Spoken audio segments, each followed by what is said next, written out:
ಮಂಗಳೂರಿನ ಮುಕ್ಕಾದಲ್ಲಿರುವ ಶ್ರೀ ಸತ್ಯಧರ್ಮ ದೇವಿ ದೇವಸ್ಥಾನದಲ್ಲಿ ಶ್ರೀ ಸತ್ಯಧರ್ಮ ದೇವಿಯ ಪುನರ್ ಪ್ರತಿಷ್ಠಾ ಬ್ರಹ್ಮಕಲಶೋತ್ಸವ ಮತ್ತು ಜಾತ್ರಾ ಮಹೋತ್ಸವದ ಅಂಗವಾಗಿ ವಿವಿಧ ಧಾರ್ಮಿಕ ಸಾಂಸ್ಕೃತಿಕ ಕಾರ್ಯಕ್ರಮಗಳು ನಡೆಯಿತು.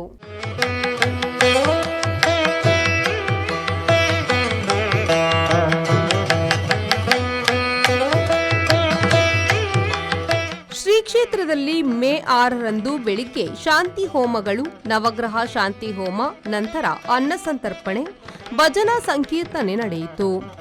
ಸಂಜೆ ಅನುಜ್ಞಾ ಕಲಶ ಪೂರಣ, ಅಧಿವಾಸ ಹೋಮ, ಕಲಶಾಧಿವಾಸ ನಡೆಯಿತು. ಸಾಂಸ್ಕೃತಿಕ ಕಾರ್ಯಕ್ರಮದ ಅಂಗವಾಗಿ ಯುವ ಪ್ರತಿಭೆಗಳಿಂದ ವೈವಿಧ್ಯಮಯ ಕಾರ್ಯಕ್ರಮಗಳು ನಡೆಯಿತು.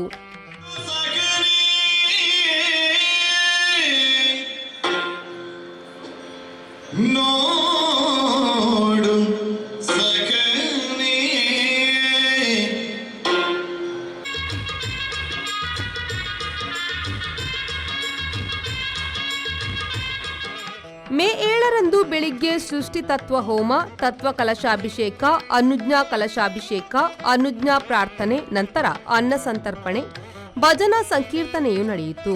ಈ ಸಂದರ್ಭದಲ್ಲಿ ಅಧ್ಯಕ್ಷರಾದ ಪಿ ಗಣೇಶ್ ಐತಾಳ್, ಪ್ರಧಾನ ಕಾರ್ಯದರ್ಶಿ ರಮಾನಾಥ ಸಿ ಅಮೀನ್, ಕೋಶಾಧಿಕಾರಿ ಪಿಜಿ ಕುಂದರ್, ಜೊತೆ ಕೋಶಾಧಿಕಾರಿ ಭಾಸ್ಕರ್ ಶೆಟ್ಟಿ ಮತ್ತು ಸರ್ವ ಸದಸ್ಯರು, ಜೀರ್ಣೋದ್ಧಾರ ಮತ್ತು ಬ್ರಹ್ಮಕಲಶೋತ್ಸವ ಸಮಿತಿ ಹಾಗೂ ಅಧ್ಯಕ್ಷರಾದ ರವಿರಾಜ್ ಸುವರ್ಣ, ಪ್ರಧಾನ ಕಾರ್ಯದರ್ಶಿ ಶೈಲೇಶ್ ಕೆ ಪೂಜಾರಿ, ಪ್ರಧಾನ ಅರ್ಚಕರಾದ ಎಂ ಸತೀಶ್ ರಾವ್, ಸರ್ವ ಸದಸ್ಯರು, ಆಡಳಿತ ಸಮಿತಿಯವರು, ಶ್ರೀ ಸತ್ಯಧರ್ಮ ಭಜನಾ ಮಂಡಳಿ, ಶ್ರೀ ಅಯ್ಯಪ್ಪ ಭಕ್ತ ಸಮಿತಿ ಹಾಗೂ ಊರ 10 ಸಮಸ್ತರು ಉಪಸ್ಥಿತರಿದ್ದರು.